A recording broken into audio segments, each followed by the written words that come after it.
तो स्टार्ट करते हैं आज की क्लास। और आज का टॉपिक हमारे पास एरे की फंक्शंस। लास्ट टाइम हमने देखा था कि लास्ट क्लास में हमने देखा था कि एसोसिएटिव एरे क्या होते हैं, इंडेक्स एरे क्या होते हैं, सिंपल एरे किस तरीके से बनाया जाता है। तो आज उन्हीं एरे के रिगार्डिंग हमारे पास जो टॉपिक्स हैं, उस फंक्शंस हैं, आज हम वो कवर करेंगे। ठीक है, तो एरे फंक्शन में आते हैं। और एरे फंक्शन नाम का मैंने एक फोल्डर बनाया जैम्प एचटीडॉक्स के अंदर और सीएमडी, और वापस इसे खोल लेते हैं हम अपने वीएस कोड में। तो कोड डॉट लिख के मैंने इसे ओपन कर लिया है। यहाँ से आते हैं और अपनी जैम्प की तमाम सर्विसेज को भी वो ओपन कर लेते हैं। ठीक है, अपाचे और माई सीक्वल मैंने ये कर दी ओपन। अभी तो खैर माई सीक्वल को हम यूज कर ही रहे हैं, तो अगर ना भी ओपन करें तो कोई इशू नहीं है। ठीक है, तो आ जाते हैं यहाँ पर और स्टार्ट करते हैं। एक न्यू फाइल बना लेता हूँ index dot H T M L के नाम, sorry index dot P H P के नाम से। ठीक है, और ये मेरे पास एक फाइल बन चुकी है। और यहाँ पर हम आते हैं और इसकी जो बॉयलर प्लेट है पीएचपी की, वो यहाँ पर जो है स्टार्टिंग और एंडिंग जो है वो यहाँ पर कर देते हैं, फाइल को कर देते हैं सेव। और ये हमारे पास बन गई है पीएचपी की बॉयलर प्लेट। ठीक है, थोड़ा जूम भी कर लिया ताकि आपको इजीली विजिबल हो सके। तो आज हमारा टॉपिक है कि किस तरीके से एरे के जो फंक्शंस है, सारे तो इंशाल्लाह की करके सारे फंक्शंस कवर अप करेंगे। तो स्टार्ट करते हैं। पहला फंक्शन हमारे पास है काउंट फंक्शन। ठीक है, फॉर एग्जाम्पल के तौर पर जैसे मैं एक एरे बनाता हूँ, एक सिंपल एरे। ठीक है, यहाँ पर आते हैं और एरे क्रिएट करते हैं। ठीक है, एक बेसिक एरे बनाते हैं पीएचपी के अंदर। ठीक है, एक एरे मेरे पास मौजूद है। ठीक है, यहाँ पर हमने आपको पता है हम एरे जो है वो दो तरीकों से बना सकते हैं। एक तरीका मेरे पास है कि मैं जो है वो स्क्वायर ब्रैकेट का यूज करूं, एक तरीका मेरे पास ये है कि मैं एरे का फंक्शन ही यूज कर लूं। ठीक है, तो दो तरीके मेरे पास एरे को क्रिएट करने के। मैं दोनों तरीके आपको फिर से एक दफा रिवीजन करवा देता हूँ ताकि आप जो है वो इसको इजीली समझ सको। यहाँ पर आता हूँ, एक तरीकेकार ये था और एक तरीकेकार ये है कि मैं क्या करूँ, दोबारा से ये कार्स वन के नाम से एक और वेरिएबल बनाऊं और यहाँ पर जो है वो स्क्वायर ब्रैकेट का यूज करूं और उस फंक्शन को जो है यहाँ पर जो है मैं क्रिएट करूँ। ठीक है, सेम वही एरे जो है मैं यहाँ पर बना रहा हूँ और डबल इनवर्टेड कॉमास मैंने लगाए और ये मैंने यहाँ पर जो है वो वैल्यूज लगा दी। ठीक है, यहाँ पर हमने दो एरे बनाए, दोनों बेसिकली एरे ही है। यहाँ पर बस हम एरे का फंक्शन यूज कर रहे हैं और यहाँ पर एरे को हम किस तरीके से यूटिलाइज कर रहे हैं, स्क्वायर ब्रैकेट। तो दोनों तरीकेकार सही है, तो जिसमें आपको बेहतर लगे, इजी लगे, आप उस तरीके से एरे को यहाँ पर यूज कर सकते हो।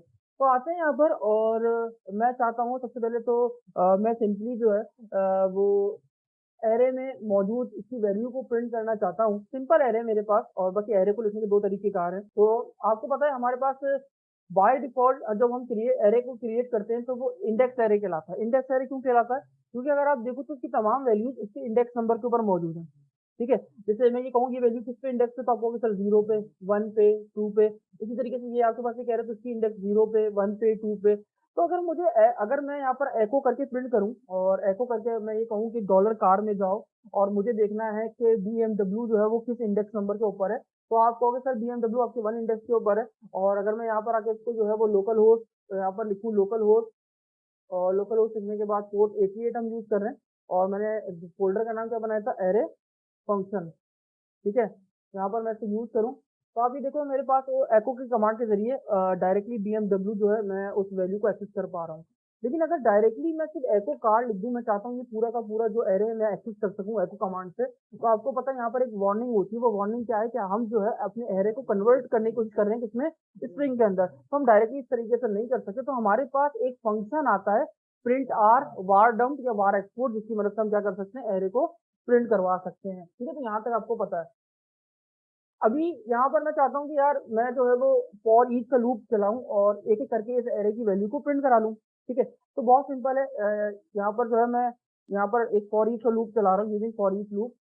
ठीक है, ठीक है, तो यहाँ पर मैंने फॉर ईच का लूप चलाया और मेरे पास जो भी डेटा था वो कार्ड्स के अंदर आ रहा था। और मैंने आपको पता है एज लिख के मैंने क्या किया, ये तमाम डेटा किसके अंदर डाल दिया, ये कार वेरिएबल के अंदर डाल दिया और डायरेक्टली एको के अंदर जाके क्या कर दिया, कार को प्रिंट कर दिया। और फिर मैंने क्या लगा दिया यहाँ पर ब्रेक, यानी एक वैल्यू को प्रिंट करने के बाद आप यहाँ से ब्रेक करते चले आना।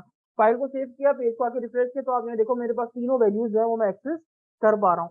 यही काम अगर मैं फॉर लूप से करने की कोशिश करूँ, और अभी इसको मैं कर दूं कमेंट, और कमेंट करने के बाद जो है मैं यहाँ पर आता हूँ, मैं लाइन बाय लाइन कोड खुद लिखता हूँ। ठीक है, और यहाँ पर मैं dollar I is equal to जो है, आपको पता है एरे की जो इंडेक्सिंग है वो कहाँ से स्टार्ट होती है, जीरो से। सही है, और उसके बाद तो यहाँ पर अगर आप देखो तो मैं जो है ना, हमने फॉर के लूप में पहले तो ये बताना पड़ता है कि हमारा जो एरे है वो इंडेक्स है वो, सॉरी लूप जो है वो कहाँ से चलना शुरू करेगा, ठीक है। तो मैंने इसको स्टार्टिंग पॉइंट क्या बताया, क्योंकि हमें पता है हमारा जो एरे होता है उसकी इंडेक्सिंग कहाँ से स्टार्ट होती है, 0 से, यानी 0 से चलना शुरू करो। उसके बाद हम क्या करते हैं, हम ये चेक लगाते हैं कंडीशन या फिर अपना एंडिंग पॉइंट। इट मीन्स उसका मतलब क्या होता है कि कहाँ तक चलना चाहिए।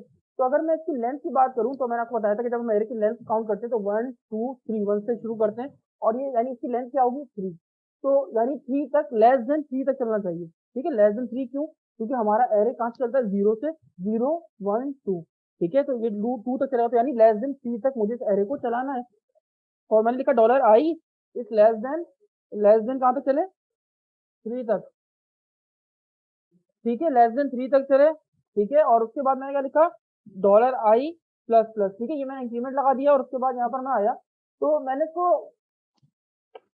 बता दिया, ठीक है। यहाँ पर मैं आता हूँ, और यहाँ पर मैंने क्या किया, मैंने फॉर का लूप लगाया, और मैंने क्या करा, 0 से चलना शुरू करो, कहाँ तक चलो, लेस देन 3 तक। लेस देन 3 मतलब यानी 2 तक चलो। तो अगर मैं बात करूँ इंडेक्सिंग की, एरे के जो वैल्यू है वो 0 पे मौजूद है, 1 पे मौजूद है, और 2 पे मौजूद है, ठीक है। तो ये आएगा, अब देखो लूप की अगर बात करें चलना, तो आई की वैल्यू है 0, यहाँ आ गया 0, जब 0 3 से छोटा है, जैसे 0 3 से छोटा ये अंदर आएगा, यहाँ पर आएगा। एको में से क्या प्रिंट करना, $कार्ड, कार्ड की आई में क्या वैल्यू थी 0, तो कार से 0 में क्या पड़ा हुआ है, वॉल्वो, तो यहाँ पर क्या प्रिंट हो जाएगा, वॉल्वो। अब नीचे था ब्रेक, यानी लाइन ब्रेक हुई, यहाँ पर आ जाएगा अगली अगली सेंटेंस। तो ये वापस गया इंक्रीमेंट के लिए, तो आई की वैल्यू 0 प्लस 1 क्या हो गई, 1। तो आई की नई वैल्यू क्या हो चुकी है, 1। क्या 1 3 से छोटा है, कंडीशन ट्रू। जैसे कंडीशन ट्रू हुई, वापस के अंदर आया, तो इस बार आई में क्या आ जाएगा, 1। तो कार के 1 पे क्या मौजूद है, BMW, तो यहाँ पर क्या प्रिंट हो जाएगा, BMW। फिर से दोबारा लाइन ब्रेक हो जाएगी, वापस जाएगा इंक्रीमेंट के लिए, तो 1 प्लस 1 क्या हो जाएगा, 2। तो आई की नई वैल्यू क्या हो चुकी है, 2। तो 2 3 से छोटा है, कंडीशन ट्रू। फौरन अंदर आया, एको में यहाँ पर क्या आ जाएगा, 2। तो कार के 2 में क्या मौजूद है, टोयोटा, तो यहाँ पर क्या प्रिंट हो जाएगा, टोयोटा, ठीक है। अब वापस ब्रेक लगा, दोबारा इंक्रीमेंट के लिए गया, अब इंक्रीमेंट के लिए गया, तो 2 प्लस 1 3, यहाँ पर आगे आएगी वैल्यू 3। तो 3 3 से छोटा है, नहीं, कंडीशन क्या हो गई, फॉल्स। और मेरी स्क्रीन पे ये मेरा जो है रिजल्ट डिस्प्ले हो जाएगा, ठीक है। तो फाइल को सेव करते हैं, सेव करने के बाद रिफ्रेश करके चला कर देखते हैं। यहाँ पर देखो रिजल्ट सेम आ रहा है, मैंने फॉर ईच से भी चलाया, मैंने फॉर से चलाया। फॉर से चलाने का मकसद क्या था, ये मैं आपको भी बताता हूँ। यार अब मान लो कि यार मेरे पास इसमें जो इस एरे के अंदर वैल्यूज हैं, अभी तो 3 मौजूद हैं, 5 मौजूद होते हैं, 10 होती हैं, 20 होती हैं। कल को बहुत सारी अगर वैल्यूज होती तब क्या करता, क्या मैं लेंथ को काउंट करता, नहीं।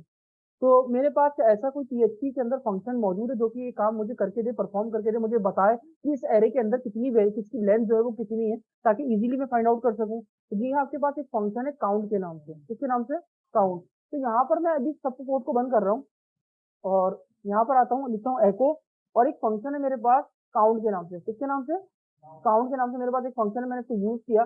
अब इस काउंट फंक्शन के अंदर आपने क्या वैल्यू डालनी है, यहाँ पर अब किस किस एरे को काउंट करना है, यानी किस एरे की वैल्यू को काउंट करना है। तो मैंने क्या करना है, $car जो एरे है, या $car1, जो भी आप चाहो, दोनों एक ही तरीके से, मैं इसको जो है वो यहाँ पर जो है पास कर देता हूँ। तो अब देखते हैं क्या रिजल्ट आता है। फाइल को सेव किया, यहाँ पर रिफ्रेश किया, तो मुझे बता रहा है इसकी लेंथ क्या है, 3।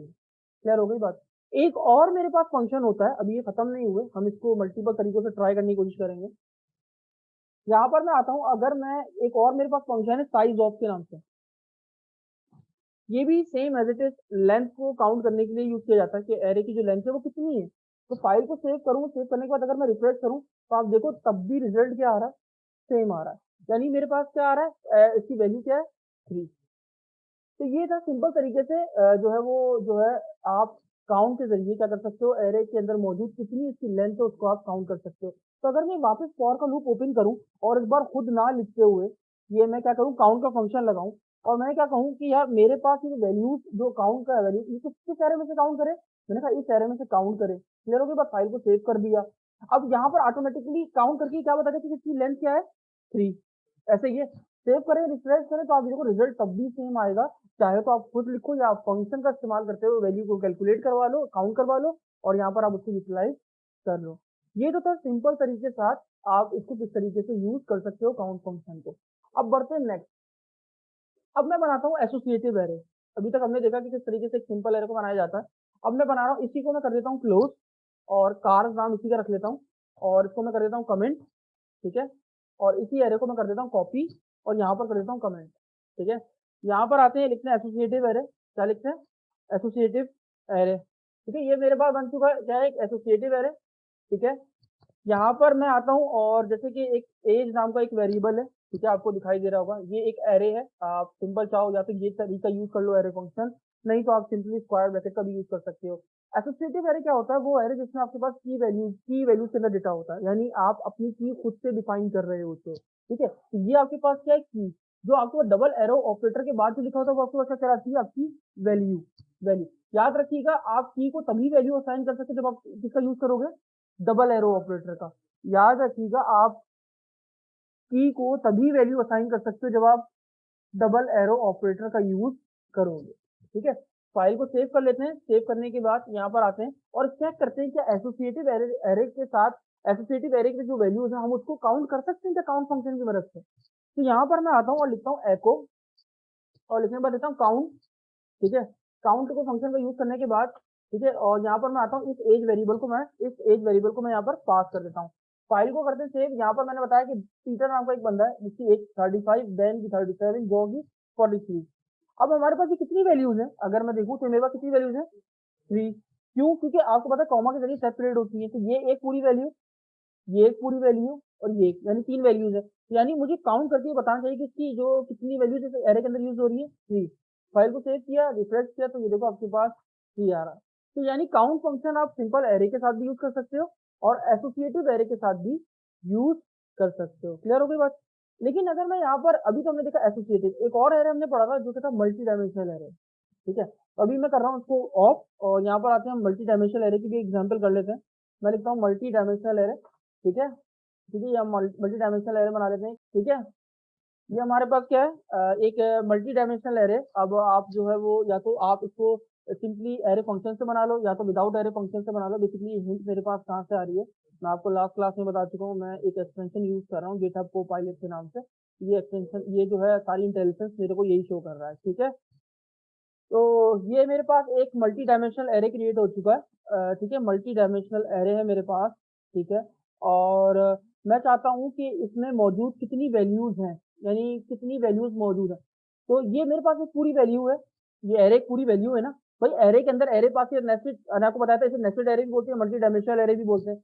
तो यहाँ पर मेरे पास दूसरी वैल्यू, तीसरी वैल्यू, चौथी वैल्यू। क्या मल्टी डायमेंशनल एरे के साथ काउंट फंक्शन यूज किया जा सकता है? तो देख लेते हैं। मैं यहाँ पर आता हूँ और लिखता हूँ एको, काउंट फंक्शन का यूज किया मैंने, ठीक है। और ये यूज करने के बाद मैं सिंपली क्या कर सकता हूँ, क्या कर देता हूँ इसमें, क्या कर देता हूँ डॉलर कार नाम का जो वेरिएबल है वो मैं क्या कर देता हूँ इसमें पास कर देता हूँ। फाइल को सेव करता हूँ, रिफ्रेश करता हूँ, तो जी हाँ, आप मल्टी डायमेंशनल एरे के साथ भी काउंट का फंक्शन यूज कर सकते हो और चेक कर सकते हो कि उसमें आपकी लेंथ कितनी है। अब 4 क्यों आ रही है? तो 4 ही आएगी, ये पूरी एक वैल्यू, ये पूरी एक वैल्यू, ये पूरी एक वैल्यू और ये पूरी एक वैल्यू। ये कितनी वैल्यूज है? 4। क्लियर हो गई बात? तो काउंट फंक्शन से आपने क्या किया, ये काउंट करके बताया कि इसमें कितनी वैल्यूज मौजूद हैं। क्लियर हो गई बात? क्लियर है सबको? ठीक है।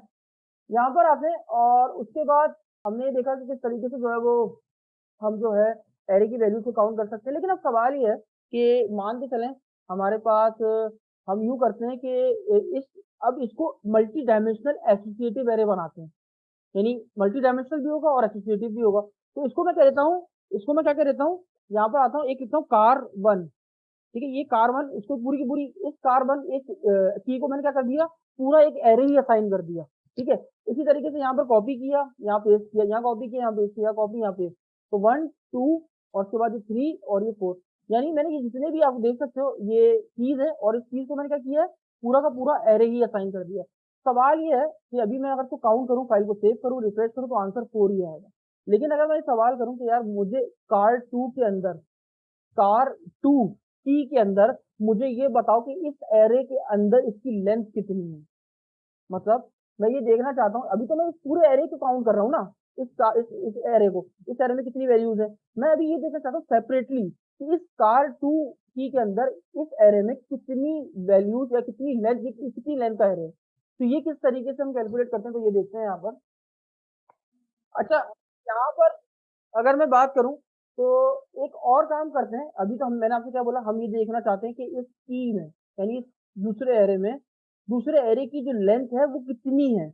अभी हम ये काउंट करना चाहते हैं। मान लो मैं इसी जैसा एक और एरे बनाता हूँ, ये तो मेरे पास है मल्टी डायमेंशनल एसोसिएटिव एरे। लेकिन अगर मैं एक और एरे बनाऊं जो सिर्फ मल्टी डायमेंशनल इंडेक्स एरे हो, मतलब मैं उसमें ये एक चीज जो है वो पास ही ना करूं। तो ये कौन सा है, मल्टी डायमेंशनल इंडेक्स एरे, क्योंकि इसमें वैल्यूज इंडेक्स के ऊपर पड़ी है, इसके ऊपर भी नाम लिखे थे मल्टी डायमेंशन इंडेक्स एरे। ठीक है, ये मेरे को मल्टी डायमेंशनल इंडेक्स है। तो ये दो है मेरे पास, एक एक करके स्टडी करते हैं इनको। ठीक है, तो यहाँ पर मैं ये कहूँ कि यार मुझे पहले एसोसिएटिव एरे में मुझे ये बताओ कि इस कार टू नामी की में एक एरे मौजूद है और उस एरे की लेंथ काउंट करो, तो ये कैसे होगी। मैं यहाँ पर आता हूँ डॉलर कार। ठीक है, और यहाँ पर आपने क्या करना है, ठीक है, अगर आप यहाँ पर चाहते हो कि तमाम, पहले तो यहाँ पर मैं चाहता हूँ कि इस स्पेसिफिक की जो है वो वैल्यू काउंट हो जाए, लेंथ काउंट हो जाए।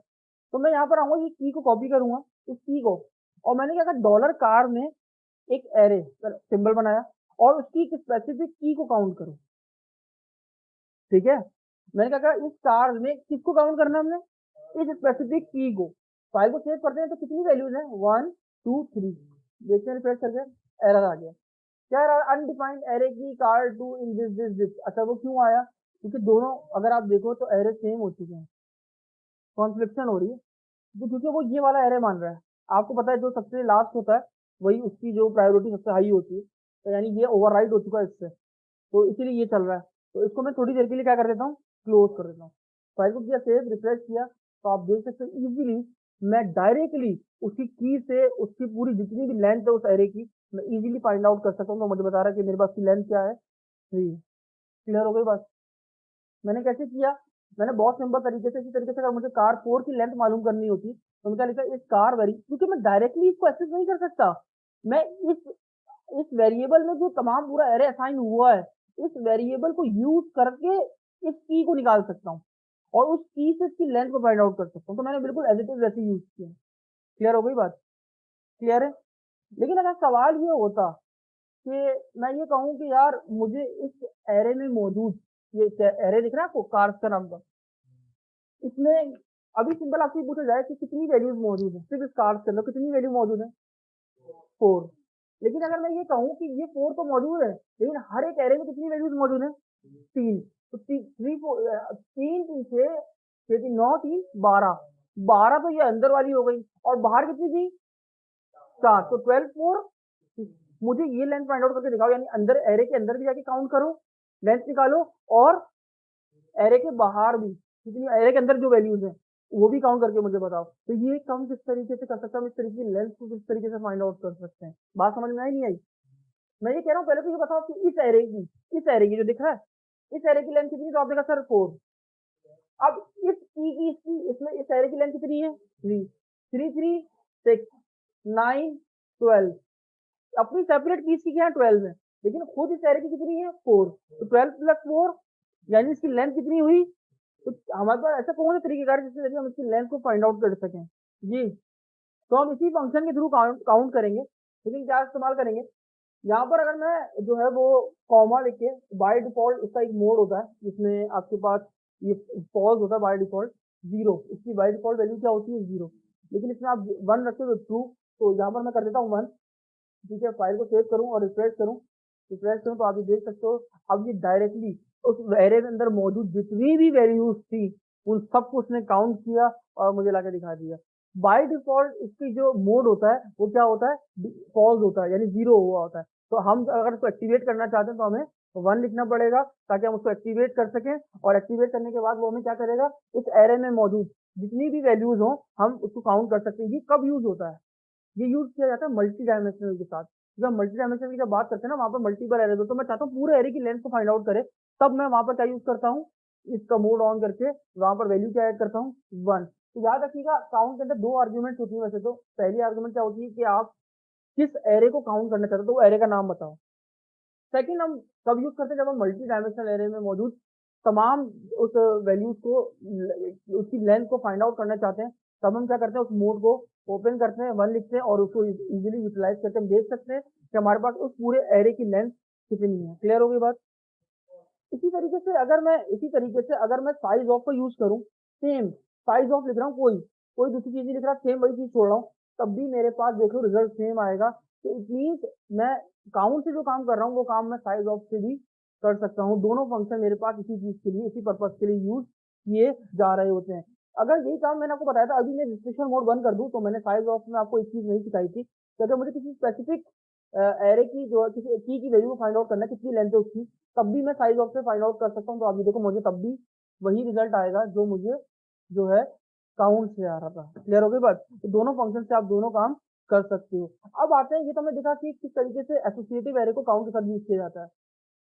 अगर अभी मैं आपसे बोलूं, ये वाला एरे ओपन कर दूं, और अगर अभी मैं आपसे कहूं कि मुझे ये बताओ कि मुझे इसकी लेंथ फाइंड आउट करनी है, इस एरे के अंदर कितनी लेंथ मौजूद है, तब मैं क्या यूज करूंगा?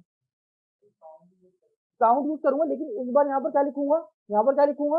0 1 2। क्यों 2 लिखूंगा भाई? यहाँ पर क्योंकि ये एक एरे जो है ना, इंडेक्स एरे।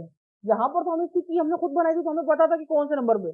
यहाँ पर ये कौन से क्या है? Index array. तो मैंने क्या कहा, इसकी लेंथ फाइंड आउट करनी है, इस एरे के, इस एरे की, यानी नेक्स्टेड एरे की। तो मैंने कहा ये कौन से नंबर पे, तो बाय डिफॉल्ट 0 1 और 2। अब मुझे बता देगा कि इस एरे की लेंथ कितनी है। फाइल को सेव किया, रिफ्रेश किया, तो ये है तरीकेकार आपके पास। चाहे आप एसोसिएटिव एरे को उसकी आईडी के थ्रू काउंट करते हो, इंडेक्स एरे को उसके इंडेक्स नंबर के थ्रू आप उसके अंदर मौजूद उसकी लेंथ को काउंट कर रहे होते हो। क्लियर? तो ये था काउंट फंक्शन को यूज करने का तरीकेकार। सेम एज इट इज, अगर मैं काउंट को रिमूव, अच्छा ये तो साइज ऑफ से करके दिखाया, अगर मैं ये काम काउंट से करूं, फाइल को सेव करूं, रिफ्रेश करूं, तब भी सेम रिजल्ट मेरे पास आएंगे। क्लियर हो गई बात? तो आप साइज ऑफ को यूज करो, काउंट को यूज करो, दोनों से आपको रिजल्ट क्या मिल रहा है? सेम ही मिल रहा है। क्लियर हो गई बात?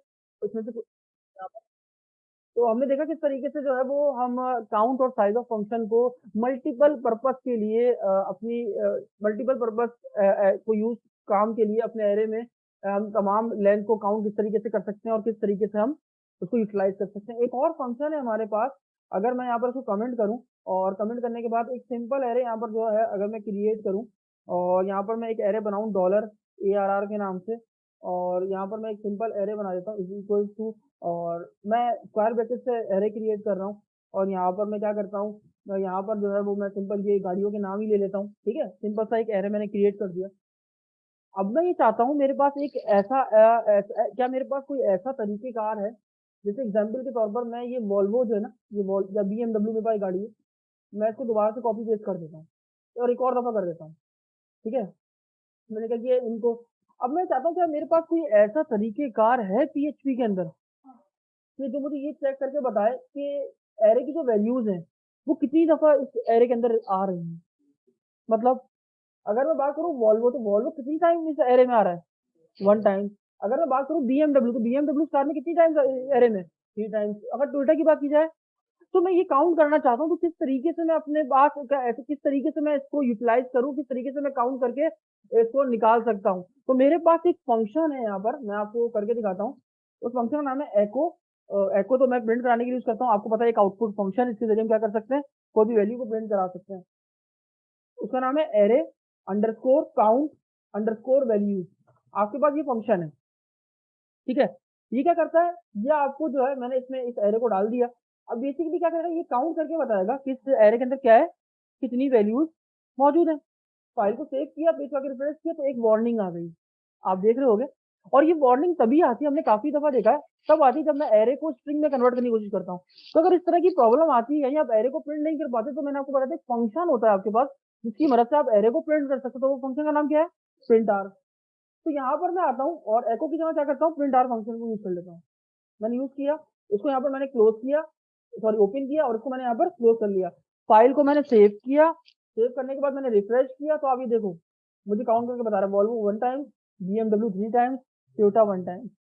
इस फंक्शन की मदद से मैं क्या कर सकता हूँ, इस एरे में मौजूद जितनी वैल्यूज है, अगर वो सेम है या यूनिक है, उनको काउंट करके आपको दिखा सकता हूँ। इसको और बेहतर तरीके अगर मैं दिखाना चाहूँ आपको, तो मैं इसको और दिखाता हूँ बेहतर तरीके से। ठीक है, यहाँ पर मैं आता हूँ और ट्री का टैग ओपन कर लेते हैं, और यहाँ पर जो है ट्री का टैग नीचे क्लोज करना पड़ेगा। ठीक है, ये हो गया क्लोज। फाइल किया सेव, रिफ्रेश करते हैं, तो अब आप इजीली देख सकते हो कि आपके पास वॉल्वो नाम की कितनी वैल्यूज मौजूद है, BMW नाम की कितनी है, टोयोटा नाम की कितनी है। तो आप ये इजीली यहाँ पर इस फंक्शन की मदद से array underscore count underscore values की मदद से आप ये फाइंड आउट कर सकते हो कि आपके एरे में जितनी वैल्यूज मौजूद है उसमें कितनी सेम है, कितनी वैल्यूज रिपीट हो रही है, और कितनी वैल्यूज रिपीट नहीं हो रही। तो वो आपको इजीली काउंट करके बता देगा। क्लियर हो गई बात? बढ़ते हैं अपने नेक्स्ट टॉपिक की तरफ। ठीक है, फाइल को सेव किया, मैं ये तमाम चीजें जो है वो रिमूव कर रहा हूँ, ये डुप्लीकेशन को जो है वो खत्म कर रहा हूँ। ठीक है, फाइल को सेव किया और यहाँ पर मेरे पास अब आता है एक और फंक्शन। ठीक है, तो यहाँ पर मेरे पास एक और फंक्शन है जो कि मैं यूज करके आपको दिखाऊंगा, जिसका नाम है इन अंडरस्कोर एरे। क्या नाम है? इन अंडरस्कोर एरे। अच्छा, ये फंक्शन मेरे पास क्या करता है, इस फंक्शन की मदद से मैं इस एरे में मौजूद कोई भी एलिमेंट को ढूंढ सकता हूँ। देखो, अच्छा मैं थोड़ा सॉरी, यहाँ पर हम थोड़ा सा डायग्रामेटिकली समझते हैं। मेरे पास दो फंक्शन होते हैं, एक होता है इन अंडरस्कोर एरे, ठीक है, एक होता है मेरे पास एक होता है मेरे पास इन अंडरस्कोर एरे, एक होता है मेरे पास एरे अंडरस्कोर सर्च। ठीक है, एरे अंडरस्कोर सर्च, ये दोनों मेरे पास किस लिए यूज किए जाते हैं कि मैं इस एरे में मौजूद कोई भी एरे हो सकता है, आपके पास कोई भी एरे हो सकता है, उन एरे में मौजूद मैं कोई वैल्यू को फाइंड कर सकूं। क्या कर सकूं? फाइंड कर सकूं। ठीक है, अब इन दोनों में फर्क क्या है, मतलब अगर दोनों ही एरे फाइंड करने के लिए यूज किया जाते हैं कि मैं चेक करके बताऊं कि ये वैल्यू किसके अंदर मौजूद है, तो इन दोनों के दरमियान डिफरेंस क्या है, और फिर अगर ये सेम है तो इनको दोनों को यूटिलाइज ही क्यों किया, बनाया ही क्यों किया? तो जी नहीं, ये दोनों डिफरेंट है, मतलब डिफरेंट आंसर देते हैं। अगर इन एरे की बात की जाए तो इन एरे को अगर आंसर मिल जाता है, जैसे जस्ट लाइक मैंने कहा BMW सर्च करो, तो अगर BMW एग्जिस्ट करता है यानी आंसर ट्रू है, तो रिटर्न रिजल्ट में क्या आएगा? 1। क्या आएगा? 1 यानी ट्रू। अगर आंसर नहीं मिलता तो आएगा कुछ भी नहीं, यानी 0, कुछ भी नहीं दिखता। आपको पता है फॉल्स का आंसर नहीं दिखता। तो इन एरे क्या करता है, अगर कोई आंसर मिल जाता है तो 1 शो करता है, अगर कोई आंसर नहीं मिलता तो क्या शो करता है? 0, यानी कुछ भी नहीं, यानी फॉल्स आपके पास आंसर आता है। तो एरे सर्च क्या करता है, अगर उसको कोई आंसर मिल जाता है, और तो सुनिएगा, अगर उसको कोई आंसर मिल जाता है तो या तो अगर वो एसोसिएटिव एरे है या इंडेक्स एरे, दो तरीके बात सुनिएगा, दो एरे, अगर उसको आंसर मिल जाता है तो अगर वो एसोसिएटिव एरे है या इंडेक्स एरे, अगर वो इंडेक्स एरे है तो जो वैल्यू वो उसने फाइंड की है, फॉर एग्जाम्पल के तौर पर मैंने BMW फाइंड किया था। क्या फाइंड किया था? BMW। तो BMW की कोई की होगी, इसमें सेव होगा 1 2, तो ये क्या रिटर्न करेगा? उसकी की। क्या रिटर्न, किस किस की पे वो मौजूद है वैल्यू। और अगर यही एरे सर्च को मैंने किसी इंडेक्स एरे पे यूज किया तो ये क्या रिटर्न करेगा? उसके इंडेक्स नंबर, कि वो किस नंबर पे मौजूद है, किस नंबर पे मौजूद है। ठीक है, यहाँ पर क्या लिखिएगा? Index number. दोबारा सुन लीजिए, अगर या तो रिजल्ट ट्रू हुआ तब तो या तो की रिटर्न करेगा या तो इंडेक्स नंबर, ये डिपेंड करता है किस टाइप का एरे है। अगर फॉल्स हुआ तो कुछ भी शो नहीं करेगा। क्लियर हो गई बात? तो दो किस्म के फंक्शन है एरे के अंदर, एरे सर्च और इन एरे। तो दोनों ही यूज किए जाते हैं कोई वैल्यू को फाइंड आउट करने के लिए। क्लियर हो गई बात? लेकिन दोनों के रिजल्ट डिफरेंट है। क्लियर? तो प्रैक्टिकली इसको चेक करते हैं आगे। यहाँ पर मेरे पास ये एरे मौजूद है और मैं यहाँ पर आता हूँ और मैं लिखता हूँ, मैंने लिखा एको। ठीक है, और इन एरे को यूज कर रहा हूँ, और इन एरे में मैंने क्या कहा, अच्छा पहली वैल्यू क्या आती है, और सुनिएगा, पहली वैल्यू जो आप फाइंड करना चाहते हो, क्या करना चाहते हो? फाइंड, मैंने वो बताई। अब सेकंड वैल्यू, सेकंड आर्ग्यूमेंट वो आती है कि किस एरे में से फाइंड आउट करना चाहते हो। बात समझ में आ रही है? पहली वैल्यू क्या आती है कि आपने फाइंड क्या करना है, यानी आपको ढूंढना क्या है। सेकंड आर्ग्यूमेंट क्या होती है? किस एरे, किस में से, यानी किस एरे में से आपको ढूंढनी है, तो आप उस एरे का नाम बताओगे। क्लियर होगी बात? अब यहाँ पर आते हैं और फाइल को सेव करते हैं, रिफ्रेश करते हैं, तो यानी वॉल्वो मौजूद है क्या अंदर? मौजूद है। तो अभी हम कौन सा यूज कर रहे हैं? इन एरे। तो हमें रिजल्ट क्या आएगा? 1। देखिए क्या 1 आ रहा है, ये देखो। क्लियर हो गई बात? अगर मान लो मैं इसको वॉल्वो की जगह कर देता, वॉल्वो सेव की, क्या ये वैल्यू मौजूद है? नहीं। तो अगर मैं रिफ्रेश करूं तो आपको यहाँ पर देखना कुछ भी नहीं दिखेगा। क्लियर होगी बात? तो सवाल ये है कि हम इसको यूज किस पर्पज के लिए करते हैं। हम बेटा इसको यूज करते हैं डिसीजन मेकिंग स्टेटमेंट के साथ। डिसीजन मेकिंग स्टेटमेंट पता है ना, इफ एल्स, यानी अगर आंसर मिल जाए तो कह देना फाइंड सक्सेसफुल, नहीं मिला तो कैन नॉट फाइंड, यानी नहीं मिला। सही है? तो इस तरीके से अगर हमें प्रोग्राम बनाना पड़े तो कैसे बनाएंगे? तो यहाँ पर आता हूँ और सबसे पहले एनोटेशन को रिमूव करता हूँ, जो मैंने बना रखी है। यहाँ पर आते हैं और इसको फिलहाल के लिए कर देते हैं क्लोज, और यहाँ पर मैं आता हूँ इफ एल्स लगाता हूँ, इफ अगर, ठीक है, अगर इन अंडरस्कोर एरे, ठीक है, मैंने क्या लिखा, अब मुझे क्या वैल्यू फाइंड आउट करनी है, मान लो BMW, मैंने क्या पास की BMW, ठीक है। अब उसके बाद किस एरे में से, $ARR में से। अगर मैंने कहा ये वैल्यू फाइंड कर, ये मुझे क्या रिजल्ट, अगर ये वैल्यू मिल गई तो मुझे इसमें से क्या आंसर मिलेगा, 1। अगर ये बात बराबर है इसके, किसके, 1 के, 1 1, यानी अगर 1 बराबर हो गया, ये ट्रू ट्रू हो गया, तो तुम क्या कर देना, यहाँ पर कह देना एको, एको में क्या दिखा देना, फाइंड सक्सेसफुली, क्या दिखा देना, फाइंड सक्सेसफुल, ठीक है, एक मैसेज दिखा देना। वरना अगर ये नहीं मिलता, मान लो कंडीशन 0 आ गई, नहीं मिला आपको, तो एस पे क्या दिखा देना, एस पे दिखा देना नॉट फाइंड, ठीक है, फाइल को सेव कर दिया। तो अभी BMW देखते क्या एग्जिस्ट करता है इसके अंदर, जी बिल्कुल कर रहा है। तो आंसर में क्या मिलेगा मुझे, फाइंड सक्सेसफुली। तो यहाँ पर रिफ्रेश किया, आप ये देख सकते हो एक एरर आ चुका है, कहीं मैंने शायद ब्रैकेट क्लोज नहीं किया, किस लाइन पे उसने एरर दिया, अच्छा सॉरी, ये देखो टर्मिनेटर नहीं लगाया मैं, ठीक है, सेव किया, रिफ्रेश करते हैं, ये देखो, तो उसने क्या मुझे बता दिया कि मुझे वो वैल्यू क्या हो चुकी है, मिल चुकी है। लेकिन यहाँ पर एक इश्यू है, अब आप देखिएगा क्या है, अगर मैं यहाँ पर आऊँ इस एरे के अंदर, और से देखिएगा, एक स्ट्रिंग वैल्यू पास कर रहा हूँ 1 2 3 4, और से देखिएगा, ठीक है, यहाँ पर मैं स्ट्रिंग नहीं बता रहा, स्ट्रिंग नहीं है, लेकिन मैं यहाँ पर वैल्यू पास कर रहा हूँ इंटीजर, फाइल को कर दिया सेव। ये देखो दोनों डिफरेंट वैल्यूज है तो वैल्यूज 1 2 3 4 ही, लेकिन इनकी डाटा टाइप डिफरेंट है, लेकिन फिर भी ये मुझे आंसर देखना ट्रू ही देगा। फाइल को किया सेव, और ये तब भी रिफ्रेश करने पे कह रहा है मुझे मिल गया है। कैसे मिल गया, जब आंसर है ही डिफरेंट, मतलब वैल्यूज तो सेम सेम है, ठीक है, उसने क्या किया, उसने सिर्फ वैल्यू को चेक किया, उसने क्या चीज को निग्लेक्ट किया, डाटा टाइप को छोड़ दिया, उसने एक्चुअल वैल्यू को छोड़ दिया, उसने सिर्फ ये चेक किया कि ये वैल्यू एग्जिस्ट कर रही है। तो मैं चाहता हूँ कि यार ये इस तरीके से ना करें, ये एक्चुअल वैल्यू जो अगर है तो ठीक है, नहीं है तो नहीं है। तो उसके लिए हमें क्या करना पड़ेगा, एक तीसरी आर्ग्यूमेंट होती है, यहाँ पर जैसे कहते हैं मोड, यहाँ पर वैल्यू आती है ट्रू या फॉल्स के अंदर। बाय डिफॉल्ट फॉल्स होता है। अगर आप स्ट्रिक्ट मोड ऑन करना चाहते हो, स्ट्रिक्ट मोड का मतलब क्या होता है कि वो डायरेक्टली एक्चुअल, अगर एक्चुअल यानी चेक करेगा टाइप भी और वैल्यू, अगर वो मिली तो ही ट्रू, अदरवाइज फॉल्स। तो मैं क्या करूंगा, यहाँ पर इसको एक्टिवेट कर दूंगा, इसको ट्रू को। फाइल को सेव किया, रिफ्रेश किया, आप देख सकते हो अब वो बता रहा है नॉट फाइंड। क्लियर हो गई बात। तो ये है आपके पास इन एरे की मदद से कि आप किस तरीके से क्या कर सकते हो, वैल्यूज को फाइंड आउट कर सकते हो अपने एरे में। क्लियर हो गई बात। अब इस प्रोग्राम को समझ में आ गया होगा आपको, किस डिसीजन मेकिंग स्टेटमेंट में बताने का मकसद ये था कि आपको पर्पस समझ में आ जाए कि इसको किस पर्पस के लिए यूज किया जाता है।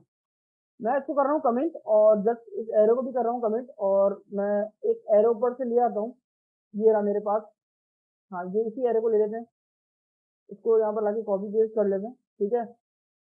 अब सवाल ये है, और सुनिएगा, ठीक है, मेरा सवाल ये है, मैं ये चाहता हूँ SAAB, दिख रहा है आप लोगों को, SAAB, ये इसको फाइंड करके बताएं। तो आपने कहा ठीक है सर, एको लिखें, उसके बाद आपके पास इन अंडरस्कोर एरे नाम का एक फंक्शन है, आप उसको यूज करें, और यहाँ पर साफ साफ जो वैल्यू है उसको जो है वो इस एरे के अंदर फाइंड कर लें। क्लियर हो गई बात, सिंपल है, सिंपल है। तो ये मुझे क्या रिजल्ट देगा, क्या देगा, 1। चेक कर लेते हैं, वो रिजल्ट नहीं है, उसको मिली ही नहीं। क्योंकि आप अगर गौर से देखो बेटा, तो हम बात कर रहे हैं, ये एरे की एक वैल्यू है, हम एरे के अंदर एरे की बात कर रहे हैं, ठीक है। तो उसको ये नहीं पता कि हमें किसमें जाना है, ठीक है, तो इसीलिए उसको रिजल्ट नहीं मिला। तो मुझे तो बताना पड़ेगा कि इस कार में किस ई के ऊपर आपने उस वैल्यू को सर्च करना है। तो मैं यहाँ पर आगे क्या लिखूंगा, यहाँ पर बनाऊंगा इसको स्क्वायर ब्रैकेट, और यहाँ पर क्या डिफाइन करूंगा, कार 3। अब ये मुझे क्या बताएगा कि रिजल्ट ट्रू है, ठीक है। इस तरीके से आप ये फाइंड कर सकते हो। ये था एसोसिएटिव। मान लो ये एसोसिएटिव ना होता, ये इंडेक्स एरर होता, जैसे कि हमने ऊपर बना रखा है, ये रहा, ठीक है। इसी को मैं यहाँ कॉपी पेस्ट कर लेता हूँ। अब मुझे बताओ, मुझे इसमें से ये BMW को सर्च करना है, ठीक है। तो अब मैं क्या करूँ, इसको रिमूव करके हम क्या लिखेंगे, तो इसका इंडेक्स नंबर क्या है, ये कौन से इंडेक्स पे है, 0, ये कौन से इंडेक्स पे, 1, 1 पे ना, 1। फाइल को सेव किया, मैंने कहा 1 इंडेक्स पे ढूंढो, कोई BMW वैल्यू पड़ी है आपके पास, सेव किया, फाइल को रिफ्रेश किया, तब भी देखो रिजल्ट क्या आ रहा है, ट्रू। क्लियर होगा बस। तो ये था इन एरे का इस्तेमाल कि आप इन एरे को किस तरीके से वो है यूटिलाइज कर सकते हो। अब बात करते हैं एरे एरे सर्च की, ठीक है।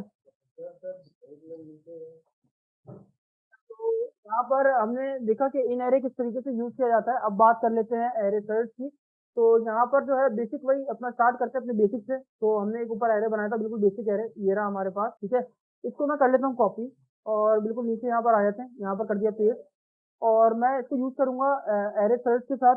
और सेम वही तरीकेकार एरे सर्च। अच्छा, इसमें मैंने आपको बताया कि यहाँ पर अगर आप देखो, ठीक है, हमने इसको यूज किया और वैल्यू फाइंड आउट करी। ये भी 3 आर्गुमेंट्स लेता है इन एरे, आपको बताया। पहली क्या होती है कि कौन सी वैल्यू फाइंड करनी है, सेकंड किस एरे में से फाइंड करनी है, थर्ड स्ट्रिक्ट मोड, यानी आपको एक बिल्कुल एक्चुअल वैल्यू फाइंड आउट करनी है या फिर जस्ट वैल्यू फाइंड आउट करनी है, ठीक है। तो उसमें ट्रू या फॉल्स आप पास करते हो। फिर आता है array search. Array search, sorry spelling mistake. यहाँ पर एरे सर्च का फंक्शन यूज किया, ये भी आपके पास 3 ही आर्गुमेंट लेता है, ठीक है। यहाँ पर पहली वैल्यू ये क्या फाइंड करना चाहते हो, तो मैंने कहा BMW, मैं फाइंड करना चाहता हूँ BMW को, ठीक है। और उसके बाद मैं ये बताया किस एरे में से, तो मैंने बताया $ARR में से। सेम वही चीज जो आपने ऊपर पैटर्न यूज किया, सेव किया। लेकिन इस बार क्योंकि हम एरे सर्च यूज कर रहे हैं और अगर मैं देखूं इस एरे को तो मुझे ये इंडेक्स एरे दिखता है, ठीक है। इंडेक्स एरे ही है, आपको पता है, क्योंकि इसमें कोई चीज तो डिफाइन नहीं है, तो ये एक इंडेक्स एरे। तो अगर मैं बात करूं बीएमडब्ल्यू की, तो मैंने आपको बताया था एरे सर्च हमेशा क्या रिटर्न करता है, की है। या तो अगर एसोसिएटिव एरे तो की रिटर्न करेगा, अगर इंडेक्स एरे तो इंडेक्स नंबर रिटर्न करेगा। तो मेरे पास अभी बीएमडब्ल्यू किस इंडेक्स पे मौजूद है, 1 पे। देखते हैं क्या 1 आता है या नहीं आता। फाइल को सेव किया, रिफ्रेश किया, ये देखो 1 आ रहा है, ठीक है। एक काम करते हैं, चेंज कर लेते हैं, टोयोटा सर्च करते हैं। टोयोटा किस पे, 2 पे। फाइल को सेव किया, रिफ्रेश किया, ये देखो, तो ये इंडेक्स नंबर बताता है कि किस इंडेक्स नंबर के ऊपर वो वैल्यू मौजूद है। मान लो अगर मैं वैल्यू देता ही ना, तो टास्क कर दिया, तो आपको पता है, मैंने आपको बताया था कि बाइट क्या हो जाएगा, रिजल्ट शो ही नहीं करेगा, तो क्या आएगा, फॉल्स। क्लियर, यानी कोई वैल्यू दो शो नहीं होगी। क्लियर होगी बात। तो ये देखा हमने किस तरीके से सिंपल एरे के साथ इसको यूज किया जा सकता है। लेकिन अगर यही मैं इसको एक क्या कहते हैं आपका ये एक एसोसिएटिव एरे बना दूं, सेम एरे को कॉपी किया, यहाँ पर आते हैं, इसको एसोसिएटिव एरे बना देते हैं। तो यहाँ पर मैं क्या करूंगा, एक की बना देता हूँ। की क्या है, कार 1, ठीक है। ये कार 1 हो गई, ये कार 2 हो जाएगी, ये कार 3 हो जाएगी, और इसको हटा दो, ये कार 3 है, ये कार 2 है। इस एरे को भी कर देता हूँ पॉज, यानी बंद कर दिया, ठीक, कमेंट कर दिया। अब अगर मैं सर्च करना चाहता हूँ, मैंने सर्च करा, मैंने कहा सर्च करो बीएमडब्ल्यू। तो सवाल ये है कि अब ये एक एसोसिएटिव है, तो ये क्या रिटर्न करेगा, आंसर क्या दिखाएगा, की क्या है, कार 2। देखिए कार 2 दिखता है या नहीं दिखता, ये देखो। तो ये आपको क्या दिखाएगा, आपका आपकी की को डिस्प्ले करेगा। तो ऐसी चीज बिल्कुल जैसे आपको मैंने उसमें स्ट्रिक्ट मोड पढ़ाया, तो इसमें भी स्ट्रिक्ट मोड मौजूद है। सेम वही चीज के लिए अगर एक्चुअल वैल्यू चाहिए तो आपको स्ट्रिक्ट मोड ओपन करना पड़ेगा, यानी ट्रू का इस्तेमाल करना पड़ेगा। बाय डिफॉल्ट क्या होता है, स्ट्रिक्ट मोड फॉल्स होता है। क्लियर हो गई बात। अगर मैं आपसे ये कहूँ, अच्छा ये सिर्फ ना सिर्फ ये कर सकता है, बल्कि अगर इसको मैं बंद कर दूं और बंद करने के बाद इस एरे को ओपन कर दूं, ये इंडेक्स मल्टी डायमेंशनल एरे, तो अगर मैं कहूँ यार ये पूरा एरे ढूंढो, देखिएगा आप एक चीज, यहाँ पर मैंने क्या सर्च किया, ये पूरा का पूरा एरे भी दे सकते हो आप, ठीक है। यहाँ पर मैंने क्या दे दिया, पूरा का पूरा एरे ही पास कर दिया। मैंने कहा ये ढूंढ के दिखाओ। देखते हैं, फाइल को सेव किया और रिफ्रेश करते हैं, एरर आ रहा है, अनडिफाइंड वेरिएबल $ARR। अच्छा ये कार्स के अंदर है, सॉरी, अगर आप देखो कार्स के अंदर है, ये देखो मुझे क्या बता रहा है, 1। तो आप इसका इंडेक्स नंबर चेक कर लो, किस पे मौजूद था, 1 इंडेक्स नंबर के ऊपर मौजूद था। तो आप पूरा का पूरा एरे उठा के भी सर्च कर सकते हो इसके अंदर। क्लियर हो गई बात। और अगर मैं ये कहूँ मुझे पूरा एरे सर्च नहीं करना, तब मैं क्या करूँ, मुझे सर्च करना है मान लो ये BMW, तो अब मैं क्या करूँ, कार्ड में क्या लिखूंगा, कार की कौन से इंडेक्स पे, 1 इंडेक्स पे, गुड। फाइल को सेव किया और अगर वैल्यू मिल गई तो मुझे क्या दे देगा, 0। 0 क्यों आया, क्योंकि भाई BMW कौन से इंडेक्स में मौजूद था, 0 इंडेक्स में मौजूद था। इसी तरीके से आप इसको एसोसिएटिव एरे के साथ भी, यानी मल्टी डायमेंशनल एसोसिएटिव एरे के साथ भी यूज कर सकते हो। तो अगर मैं इस एरे को ओपन करूं, इसको मैं ओपन करूं, फाइल को सेव किया, तो अगर मैं ये कहूँ कि मुझे जो है वो ये लैंड रोवर गाड़ी को जो है ना ढूंढना है, तो आप मुझे बताओ, अभी अगर मैं आपसे बोलूँ ये एक कौन सा एसोसिएटिव एरे, ठीक है, तो मुझे इस पे ढूंढना है, तो ये कैसे फाइंड करूंगा, की के थ्रू फाइंड आउट करूंगा। तो यहाँ पर क्या पास करूंगा, इसके अंदर की पास कर दूंगा, फाइल को सेव किया, तो अब ये मुझे रिजल्ट में क्या दिखाएगा, क्या दिखाएगा, 0। अच्छा इसमें एक सवाल है, की क्यों नहीं वो, इसकी क्या कहते हैं, की क्यों नहीं दिखाई, क्योंकि आप इस एरे को की असाइन हुई ही नहीं है। ये तो इस पूरे एरे में इन सबको की असाइन हुई है, इस एरे को की असाइन नहीं हुई है। क्लियर हो गई बात? इसको क्या असाइन हुआ है? एरे, और उस एरे में इंडेक्स एरे है, कुछ एसोसिएटिव एरे नहीं है। जीरो क्यों आया? जीरो इसलिए आया क्योंकि लैंड रोवर आप किस इंडेक्स में मौजूद है? जी, तो मैंने तुमको बताया ना, कार 4 में चेक करो कि ये चीज वैल्यू मौजूद है या नहीं है, तो उसने क्या बताया? जीरो। ठीक है, तो ये था आज का हमारा टॉपिक, जिसमें हमने एरे के काफी सारे कुछ फंक्शंस पढ़े, और आने वाली क्लासेस में बाकी तमाम फंक्शन जो है वो कवर अप करेंगे। ठीक है, तो तब तक के लिए इजाजत दीजिए, मिलते हैं नेक्स्ट वीडियो में। अल्लाह हाफ़िज़।